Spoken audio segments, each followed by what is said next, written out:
Hey fellas, just wanted to check in with y'all today.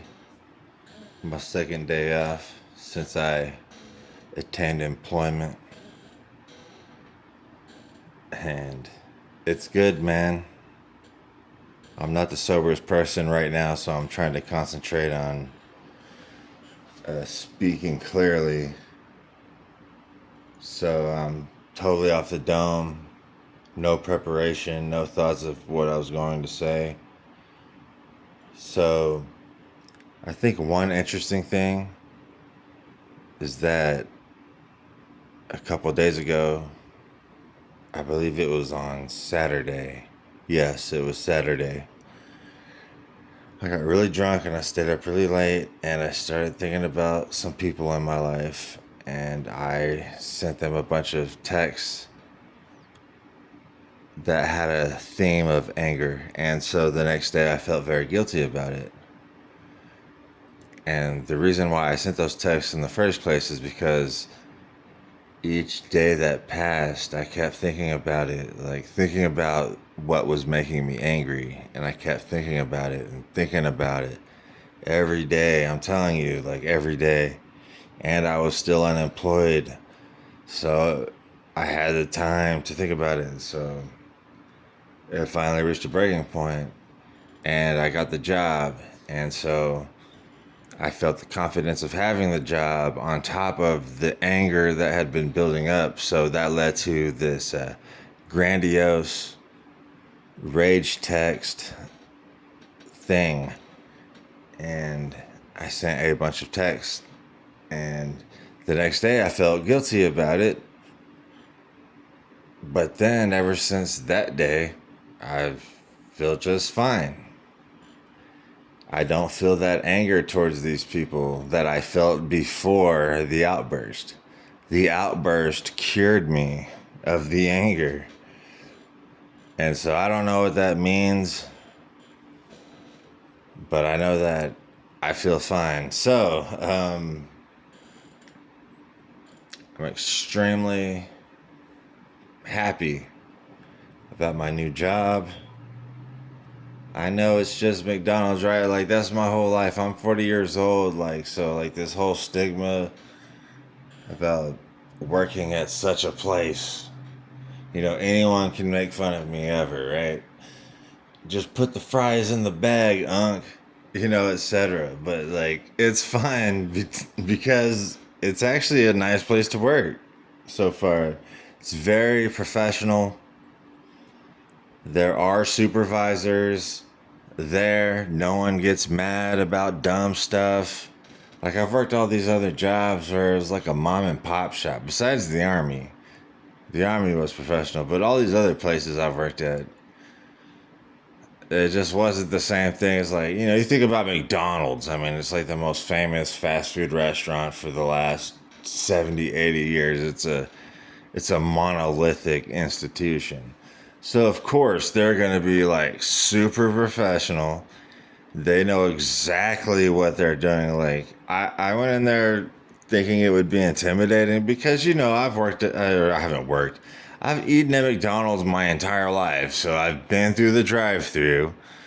It's not like I'm unaware of what it's like. So, I was a little bit intimidated going into it, but also the intimidation factor was born from the fact that the place is so busy that there's a high likelihood they're going to hire you, probably because their turnover is probably not the best, because no one wants to work at McDonald's. Not only is it a low status indicator, it's also not the easiest job either. So for someone like me, it's like, yeah, I'll probably get that job. So I went in there thinking it was going to be tough. And it's not easy, I'm saying. Put the fries in the bag, Unc. It's not as easy as it looks. And I was a little intimidated, but it's all worked out because it's actually a professional institution.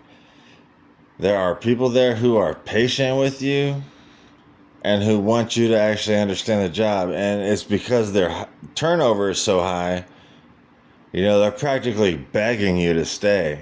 So when someone like me shows up when I'm equally as desperate to have a job, they're desperate to retain employees. I'm desperate to pay my rent. So that's a equal meeting ground that we can meet on. So anyway, the last 4 days have been fantastic. I have been drinking, so the drinking thing. But now that I'm working, like I'm not so even worried about the sobriety thing. I'll figure it out. The money I got from my dad's estate sale, it's on its last legs. And this is all wonderful because the transition worked. That was the big thing with my life. These last 10 years living with my dad, that was always the thing looming over my shoulders, is like, what's going to happen when he goes and I have to find my own way?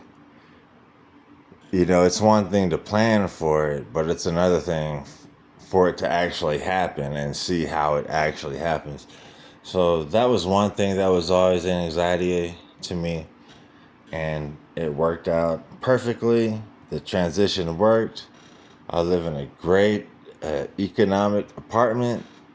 Now I have a job right down the street, so even if my truck breaks down, I can walk. I can walk to your grocery store. I am not a slave to my transportation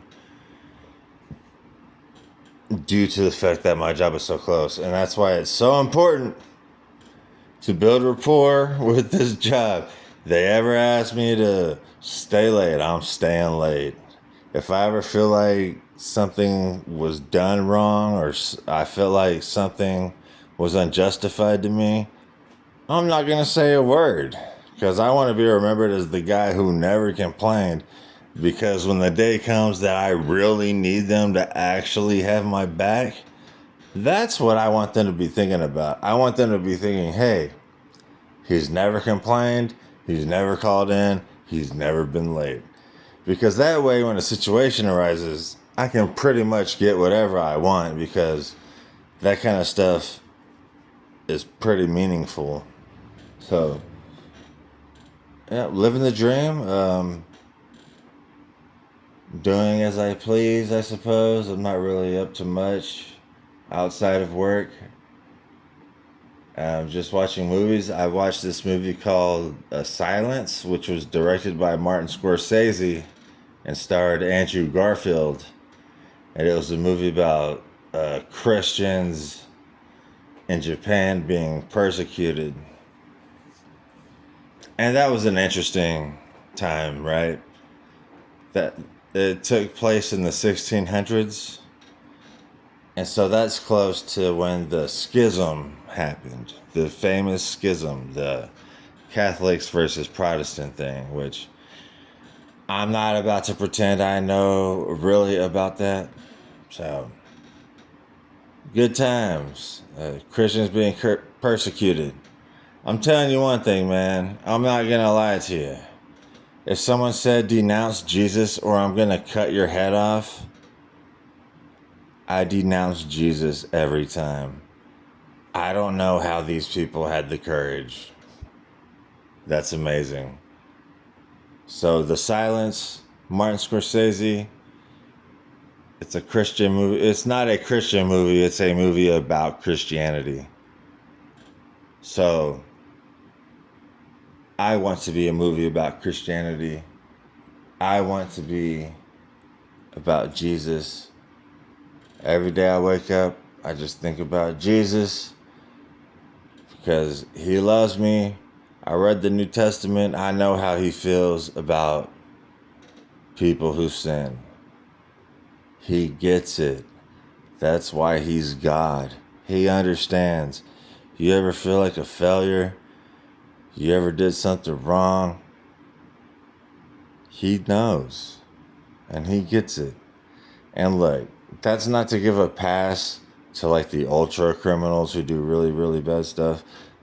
That's between them and God. I don't know anything about that. But when I'm talking about, the vast majority of the human population, the vast majority of us are good people. It doesn't matter what race you are, what gender you are, what sexual orientation you are. And I know this sounds boring, but the vast majority of human beings are not cruel, do not want to hurt people for no reason.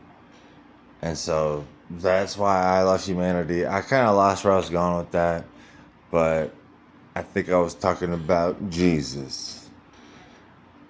And, every day, anytime I feel doubt, I just remember Jesus. That's my bro. And we live in this world. I don't care what people say about science. The earth is the center of God's creation. And that's fine. There's nothing wrong with that. That's just fine. So, we got a lot of trying times coming. We got Trump. I know it's fun to hate on him in 2016, but he's way, way, way more unhinged now than he was back then. So things are a lot more serious now. So we got that with this whole Iran situation. I know gas, last I checked, was $3.79, but that's high as hell. And apparently we murdered the family members of the guy who is currently leading Iran. So take it from me. I mean, I think we all know if someone killed your family members, you wouldn't be thrilled by that. So, hopefully things work out. And that's why I love praying to Jesus. I'm not trying to say I'm better than anybody. Or I'm not trying to say people who don't believe in Jesus are less than. It's not like that. I know these people who are put off by religion feel that way, but it's really not like that. I just hope everyone is great and, wish for the best. I know evil happens in this world. I know very bad circumstances happen to this world, but that doesn't mean I can't pray for the best. And that we should pray and we should always support each other. All humans, we should try to support each other, regardless of, race, nationality, gender, whatever, all that stuff. We should always try to be with each other. And I know that probably sounds cringe as hell, but, I gotta ride or die, man. Jesus ran with the thugs and the hoes. Read the New Testament. He ran with the dregs. That's where he got his inspiration from. So let's not be holier than thou. Let's be there unconditionally, other than the people who commit like really, really, really bad stuff. But, we're talking about for the average person. We got to be there for each other. All right then, man. I'll talk to Jesus later.